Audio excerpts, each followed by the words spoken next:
పుట్టపర్తి నారాయణాచార్యులు గారు రచించిన శివతాండవ కావ్యం పుట్టిన నేల, రచించిన నేల, తెలుగు భాష విలువను పెంచిన నేల, ఆడినమ్మ శివుడు పాడినమ్మ భవుడు అని శివతాండవాన్ని వినిపించిన నేల. ఈ నేల ఒక పుట్టపర్తి నారాయణాచార్యులు, కవి బళ్ళారి రాఘవ గారు లాంటి నాటకరంగ రచయిత, నటుడు, విధాన్ విశ్వం లాంటి మహానుభావులు, గజ్జల మల్లారెడ్డి గారి లాంటి కవులు, ఇలాంటి వాళ్ళందరూ పుట్టిన నేల. ప్రతి రాయలసీమ కవులు కళాకారులు అనేది ఋతువులు ఎన్నైనా మా రాళ్లసీమకి ఒకటే ఋతువు, కరువు ఋతువు. కాలాలు ఎన్నైనా మా రాయలసీమకి ఒకటే కాలం, ఎండాకాలం. దాన్ని మనం రూపుమాపే ప్రయత్నం చిత్తశుద్ధితో చేస్తోంది. పరిశ్రమలు, ఉద్యాన పంటలు, సాగునీటి ప్రాజెక్టులు మొదలైనవి చేపట్టి రాయలసీమని రతనాల సీమగా మార్చే దిశలోనే ఈ రోజున మేమందరం గౌరవ ముఖ్యమంత్రి గారి చంద్రబాబు నాయుడు గారి నాయకత్వంలో మీ ముందుకున్నాం.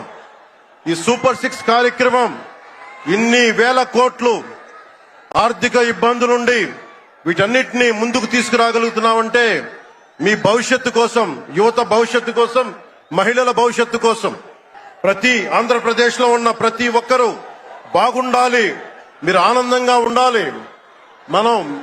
మీరే అన్నారు, ఆ రోజు మేము అడిగాం, రాష్ట్రం బాగుండాలి, యద్భావం తద్భవతి. మీరు ఎలా ఆలోచించారో మేమందరం కలిసికట్టుగా పార్టీలు వేరైనప్పటికీ రాష్ట్ర హితువు, రాష్ట్ర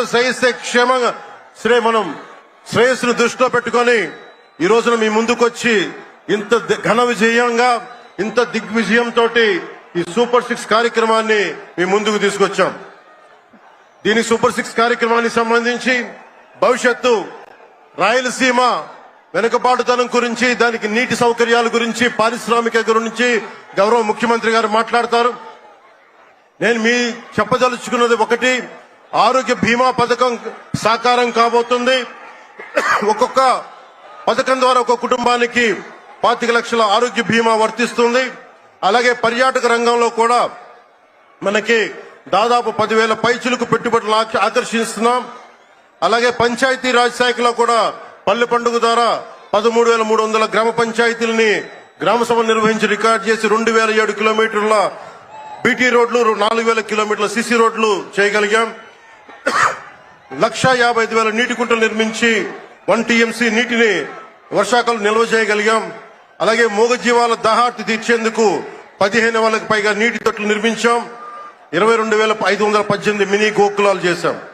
అడవి తల్లి బాట కార్యక్రమం గౌరవ ప్రధానమంత్రి శ్రీ నరేంద్ర మోదీ గారి సహకారంతో, ముఖ్యమంత్రి శ్రీ నారా చంద్రబాబు నాయుడు గారి నాయకత్వంలో కూటమి ప్రభుత్వం 1,005 కోట్లతో ప్రధానమంత్రి పిఎం జన్మన్ పథకం, మహాత్మా గాంధీ జాతీయ ఉపాధి హామీ పథకం ద్వారా రాష్ట్ర ఉపాధి హామీ పథకం 625 గిరిజన గ్రామాలని అనుసంధానిస్తూ 1,069 కిలోమీటర్ల రోడ్ల నిర్మాణం జరుగుతోంది. గర్భిణీ స్త్రీలకి డోలీ మోతల నుంచి విముక్తి కలిగించాల లక్ష్యంతో ముందుకెళ్తున్నాం. 7,910 కోట్లతోటి జల్ జీవన్ మిషన్ కి ప్రాజెక్టులు చేపట్టాం. అటవీ విస్తారణ పెంచే లక్ష్యంలో 1 కోటి మొక్కల నాటే కార్యక్రమానికి శ్రీకారం చుట్టాం. కర్ణాటక ప్రభుత్వానికి నుంచి సహకారంతో 4 కుంకి ఏనుగులను తీసుకొచ్చాం. అలాగే శాంతి భద్రతల పరిరక్షణ వ్యవహారంలో భేదాలు చూడకుండా ముందుకు వెళ్తామని శాసనసభ సాక్షిగా గౌరవ ముఖ్యమంత్రి శ్రీ నారా చంద్రబాబు నాయుడు గారు స్పష్టం చేశాం. నేను అదే మాట చెప్పాను, ఆ మాట కట్టుబడే ముందుకు వెళ్తున్నాం. శాంతి భద్రతలు ఎలాంటి ఆటంకం కలగకుండా ఉన్నప్పుడే రాష్ట్రంలో పెట్టుబడులు, పరిశ్రమలు వచ్చి యువతకి ఉపాధి, ఉద్యోగ అవకాశాలు లభిస్తాయి. ముఖ్యంగా మన రాయలసీమ యువతకి మీరు ఉపాధి అవకాశాలకు వేరే రాష్ట్రాలకు వెళ్లకుండా మన అనంతపురంలో, మన కర్నూలు, మన కడప, మన చిత్తూరు జిల్లాల్లో మొత్తం ఉపాధి అవకాశం పక్క రాష్ట్రాల నుంచి మనకు వచ్చేలాగా పారిశ్రామికరణ జరగాల దిశగా గౌరవ ముఖ్యమంత్రి నారా చంద్రబాబు నాయుడు గారు ఆధ్వర్యంలో, ఆయన నాయకత్వంలో ముందుకు తీసుకెళ్తున్నాం. కూటమి ప్రభుత్వం ప్రతి అడుగులోని త్రికరణ శుద్ధితో పనిచేస్తుంది. గౌరవ ప్రధానమంత్రి శ్రీ నరేంద్ర మోదీ గారి వికసిత్ భారత్ విజన్ దిశగా గౌరవ ముఖ్యమంత్రి శ్రీ నారా చంద్రబాబు నాయుడు గారి నాయకత్వంలోని కూటమి ప్రభుత్వం ముందుకు సాగుతూ 2047 నాటికి ఆంధ్రప్రదేశ్ ని దేశంలో నెంబర్ 1 రాష్ట్రంగా తీర్చిదిద్దుతామని మీ అందరికీ తెలియజేసుకుంటూ జై భారత్ జై హింద్.